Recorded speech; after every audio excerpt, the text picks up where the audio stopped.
Im 8. Jahrhundert nach Christus zogen die Wikinger über die nebligen Meere aus. Sie stammten aus Skandinavien und kamen an weit entfernte Ufer.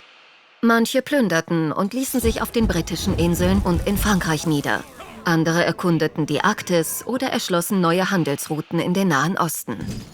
Mit sicherer Navigation, fortschrittlichen Langschiffen und furchteinflößender Taktik fuhren die Wikinger über 300 Jahre zur See. Doch trotz all ihrer Macht hinterließen sie nur wenige Denkmäler. Stattdessen liefern Steine, Rinde und Knochenfragmente Hinweise auf ihre Kultur. Viele dieser Gegenstände, die in Gräbern, Sümpfen und alten Siedlungen gefunden wurden, tragen altnordische Botschaften in Runenschrift. Aber die Wikinger ritzten Runen auch in Haushaltsgegenstände, Schmuck, Waffen und sogar Schuhe.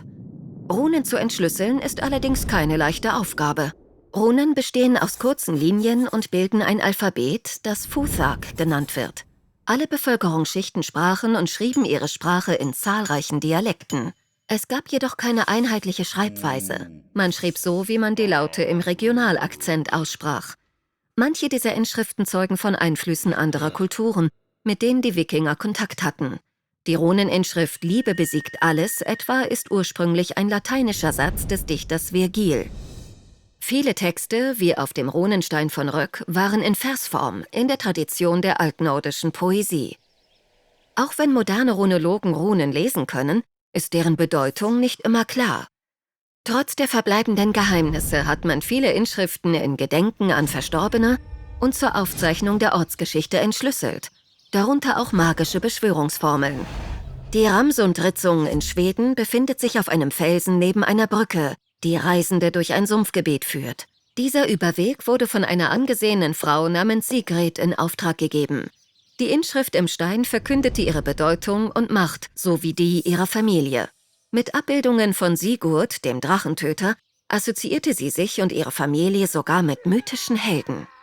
Im Ort Jelling in Dänemark erinnern 2 Steine aus dem 10. Jahrhundert an mehrere Generationen einer Königsfamilie.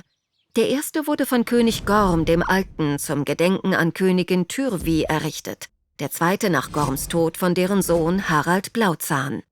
Die Steine künden von der Macht dieser Dynastie aus der Wikingerzeit und gehören zu den ältesten historischen Zeugnissen Dänemarks.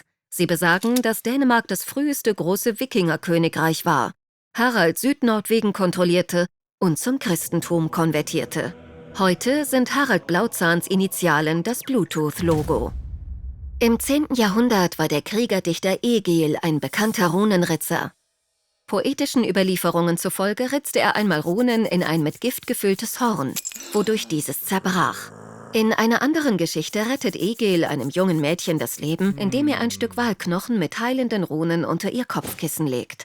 Die nordische Dichtung erzählt von Runenzaubern, die für ruhige Meere, sichere Geburten und siegreiche Schlachten sorgen sollten. Aber die genaue Wirkung dieser Zauber ist nicht ganz klar, da viele der Inschriften auf Schwertern, Äxten und Speeren nicht entzifferbar sind.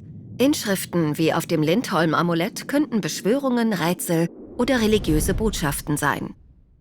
Auch wenn sich das Ende der Wikinger-Ära nicht genau datieren lässt, war die Expansion auf dem Seeweg um 1100 nach Christus weitgehend beendet.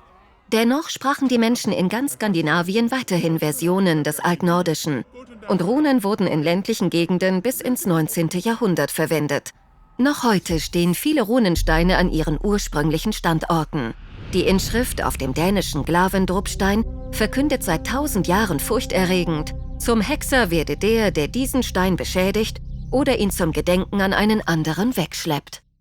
Erweitere deinen Horizont mit diesen Videos und abonniere unseren Kanal.